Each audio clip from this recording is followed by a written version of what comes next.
Welcome back, YouTubers, to another NXT review with me, Mr. Parkin, on behalf of the British Fist. As per usual, if you have any thoughts on NXT, or the show, or the NXT special coming up on the WWE Network on February the 11th, remember that date, people, then please put them in the comment section below. And I think last week I really went quite a long way to inherently emphasize the rushed theme of the show, and not just in its presentation, but how I just felt that this takeover special just seems like the whole build for it has been rushed so far. Last week they just decided to rush a lot of things on the show, and I really was hoping they would turn it around this week and take a bit of a step back, etc., and not rush the show as much as they did last week.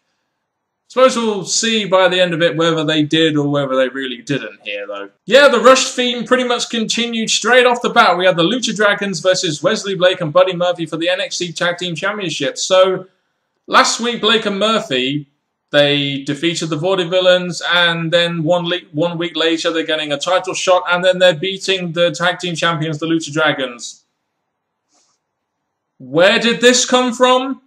You know, these guys lost many matches before, have one win against the Vaudevillains, who I guess were the #1 contenders at the last TakeOver special, and then the next week they go and beat Lucha Dragons. Is it just me, or is that not really how you build up tag team champions? They win one match, and then they win the belts. Again, why rush? Why not at least wait until NXT TakeOver to do something like this? I don't know, but it's not even that. It's the fact that they went out there and they won the belt in about 5 minutes. So it didn't really even feel that special, in my opinion. It didn't really feel like a big moment for this tag team that, quite frankly, in my opinion, at some point in 2015, I felt really deserved this moment. So I guess the rematch will happen at TakeOver.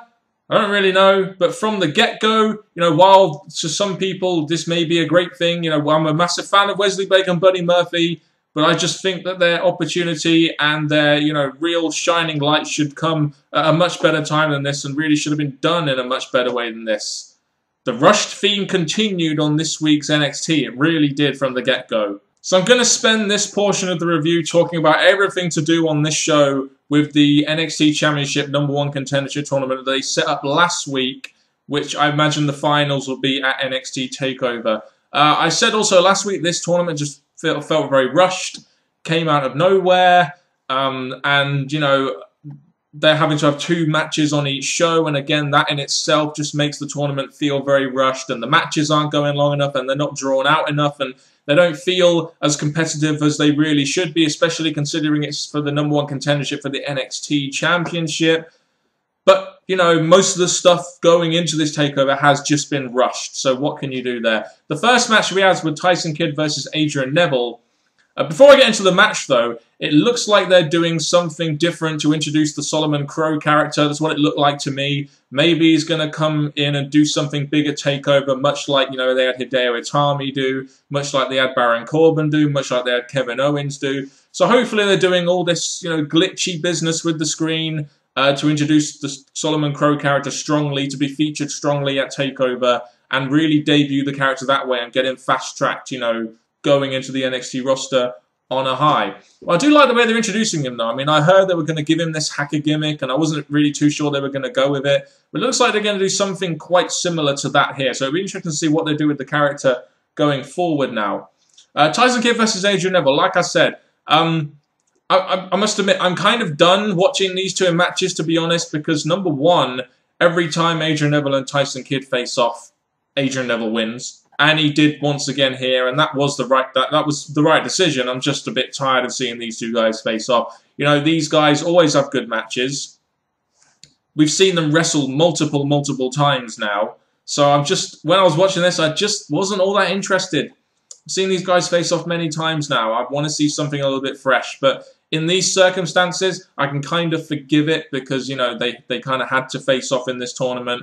Adrian Neville wins here. No real surprise, especially after Adrian Neville kicked out of Tyson Kidd's secondary finisher. You know, right after that, you knew Adrian Neville was going to win. Really, it was very predictable in my opinion. But there we go. Adrian Neville going through, really no problem for me. Baron Corbin versus Bull Dempsey was the next match. You know, I was really hoping that NXT would do something creative here and just have a double DQ or, you know, get the match wiped out because they're brawling or get a double count out or something, because there's no way either one of these two guys are going to be going into the final of this tournament. It's just not going to happen, in my opinion. So when they decided to go with the quick 2-minute Baron Corbin win, I was just a bit like, oh, well, why? I don't understand why they went with another quick Baron Corbin win here, especially as, you know, they're now going to have Adrian Neville versus Baron Corbin, and I don't see Baron Corbin winning that because I don't really think that NXT want him in the championship picture, and I really don't think this early on he should be anywhere near the NXT championship picture, which suggests to me that his undefeated streak is going to end when they could have done something different while also getting him away from a very unnecessary loss. So I feel having him win here clean, especially the second time on Bull Dempsey, who I imagine now, it sounds like these two guys are also going to face off at TakeOver. Why? I mean, Bull Dempsey has now lost to him twice in less than 2 minutes. So what's the point in these guys facing off again if they have a match at NXT TakeOver, which it looks like they may be doing? So I think you could have avoided a lot of, you know, nonsense there if you just did something a little bit creative and just have both of these guys not go through, but also not lose clean either. It would have helped, in my opinion. It would have been very productive on both counts, but they didn't decide to do that. So next week we're also going to be getting Hideo Itami versus Finn Balor, which should be one hell of a match. And they had a little backstage segment between these two, you know, Hideo Itami saying he brought Finn Balor in, and Hideo Itami saying that he will go through him to actually get to the NXT Championship. WWE next week, please don't rush this. You've rushed so much on these last 2 weeks NXT's shows. Please don't rush Hideo Itami versus Finn Balor. That can be something, a real good spectacle, if you give it some time. And another thing to do with this tournament, we had that whole Tyler Breeze thing, and does anyone else think that Tyler Breeze will just face whoever loses out of Hideo Itami and Finn Balor at TakeOver, just so the loser of that will be involved in the show? Because I think it's pretty obvious now that Adrian Neville's going to win that semi-final match, and whoever wins out of Hideo Itami and Finn Balor will be a worthy opponent for Adrian Neville, in my opinion. But the loser of that match will also probably get a match on the big show. I guess it will be against Tyler Breeze. That's the only way I can really see them actually going this route, to be honest. Okay, so we get to the segment involving the NXT Divas. We have Bayley and Charlotte versus Sasha Banks and Becky Lynch. Same old kind of tag match they do generally. I must admit, though, while I think this whole thing with Bayley has indeed been very rushed, you bring her back, you have this announcement for the Fatal 4-Way, and then you have her do the belly to Bayley on Charlotte, all in one segment. So while I'm a bit disappointed they rushed that whole thing, and I'll go on to more of that later, I like how they're trying to give Bayley a little bit of an edge now by actually opposing Charlotte and actually not being this sort of ultra-friendly type anymore. They're giving her a little bit of an edge, which not only makes her character a little bit more interesting, in my opinion, but also makes her a lot more viable as a challenger for the NXT Women's Championship. And they also planted a little bit of competitive doubt there between Becky Lynch and Sasha Banks, which I also thought was good coming up to the Fatal 4-Way match. But again, why last week did they have Charlotte versus Sasha Banks? Why did they have, you know, why is Sasha Banks okay with a Fatal 4-Way match and okay with her friend, Becky Lynch, when her friend just cost her single shot at the title? Did the commentators not say that these two aren't necessarily friends, but they're working together? Again, that made no sense here. But after this, what happened here, in my opinion, the Fatal 4-Way now feels like an afterthought. Because it looks to me like they're hell-bent intent on building a feud between Charlotte and Bayley again, which really pens the question, why did they do that whole thing with Bayley and Charlotte now?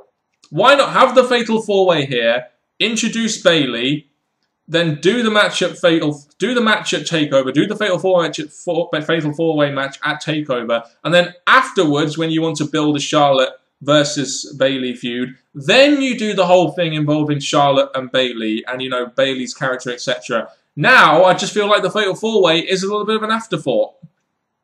And I'm now thinking, well, I'd rather just see Charlotte versus Bayley, especially from what happened in this segment where they pretty much collided during the match. I believe Bayley accidentally hit Charlotte, and then they started brawling in the ring you know, which was pretty cool, especially for Bayley's character. It really doesn't ever seem to do anything like that. Once again, giving that character a bit of an edge. So, while I just think that the Fatal 4-Way now is an afterthought, at least they're doing something with Charlotte and Bayley, which, you know, even though these girls have faced off twice, that could really get my interest back on this feud, because once again, they're doing something a little bit different with Bayley.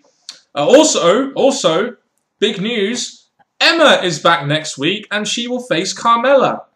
Yes, another character that got brought up from NXT that was shit hot there and got screwed back down again due to WWE's incompetence on the main fucking roster.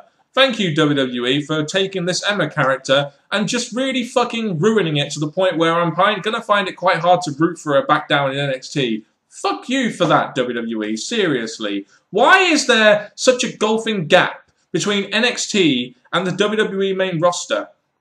It almost makes me believe the stories that are going around, which are probably not even true, but I'll mention them anyway, that Triple H is bringing these guys up and Vince is just trying to push those guys back down again. It's kind of how it feels to me. Just saying. One of the things that hasn't been rushed and has actually been allowed to play out over a number of months and weeks is the feud between Sami Zayn and Kevin Owens. And on this show, in the main event, we had a contract signing between these two guys. Number one, good to see a segment which isn't a match, because we get way too many matches on NXT. I'm glad to see these two guys have a promo segment, and the WWE believes in these two guys enough that they can tell a story on the mic.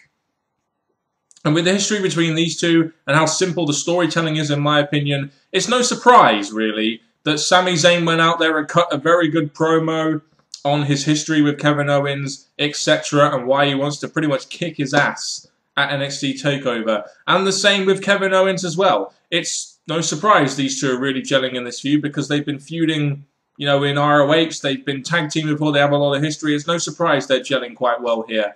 The whole thing, though, with Owens not signing the contract until it's for the NXT Championship, and Sami Zayn demanding it be for the championship so he gets his hands on Kevin Owens, means we now have a title match at NXT TakeOver instead of a non-title match like they advertised last week. Now, I have mixed feelings about that. On the one hand, you know, I think there should be an NXT Championship match at every TakeOver show. You know, they only happen 4 or 5 times a year, so really you have to put your best shot out there every 4 times. And if you don't have the NXT Championship on there, it does feel like a bit of a rip, in my opinion. But Sami Zayn versus Kevin Owens in an NXT Championship match should be a damn good match and definitely worthy to be for that belt. But at the same time, I feel a non-title match would have, you know, really raised less ambiguity there, in the sense that you really felt there that Kevin Owens could have won. Whereas now you're thinking, well, Kevin Owens isn't really going to win because it's Sami Zayn's first title defense and something screwy is going to happen, or they're going to do something to continue that feud onwards.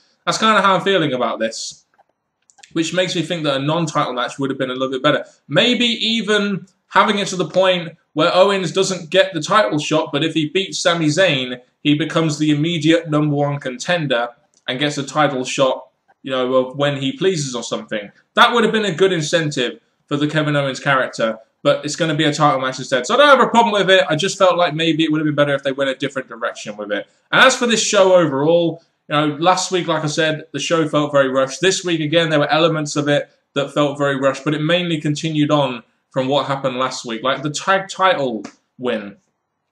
Again, it's very rushed. You know, you've got this whole thing between Bayley and Charlotte when you've got a Fatal 4-Way coming up. Again, it feels very rushed. This tournament they're doing to determine a #1 contender, it feels very rushed. I cannot emphasize that enough. I hate it when they have to rush through stuff, you know, and it really doesn't help the show's presentation, and it really doesn't help really getting yourself amped up for TakeOver. You know, I'll always be amped up for these shows, and I really think the TakeOver shows will deliver no matter what the build is, but I really like it when they take their time a little bit and, you know, they don't rush to things, which really is what's irked me about these last few shows. Even though I felt this week's show was pretty good, it's just that, like I said, it felt rushed. It felt like they were just trying to get things done before the show on February the 11th. And why didn't they just give themselves a little bit more time to build up the shows? I don't know. Why didn't you start building this from the beginning of January rather than last week? Maybe it was a scheduling thing. I don't really know. But that's my main complaint about the build to TakeOver so far. But it is what it is. If you have any thoughts on this show, please let me know down in the comment section below. I'll be here same time next week. So I just want to end this NXT review with a little bit of a commentary, and it mainly has to do with what happened at the Royal Rumble and a little comparison piece to what is happening with Kevin Owens right now on NXT. So as we saw at the Royal Rumble, Reigns literally reigned over the WWE in winning the Royal Rumble and getting a #1 contendership to the WWE World Heavyweight Championship against Brock Lesnar at WrestleMania 31. And a lot of fans really didn't seem too happy about this. They quoted reasons that, you know, he wasn't ready, etc., or they didn't feel he was good enough for that spot, or they feel he was handpicked for that spot, etc. You know, and you can have your opinions, that's fine, but how many of those fans do you think that said that Roman Reigns wasn't ready yet, do you think had no problem with Kevin Owens getting a title shot at Sami Zayn, even though he's only been in NXT for 2 months? I'm just putting it out there. If you have a problem with Roman Reigns being, you know, if you think that Roman Reigns isn't ready, then you sure as hell shouldn't think that Kevin Owens is ready yet for an NXT Championship shot. This is one of the reasons why I felt that the match should have been a non-title match, because he's only been in there for 2 months. I mean, so if you're one of those people that didn't think Roman Reigns was ready, etc., and you're fine with Kevin Owens getting a title shot, then you're a hypocrite. It's very simple. You're a fucking hypocrite. That's all I have to say about the matter. Thank you very much once again for watching. Goodbye.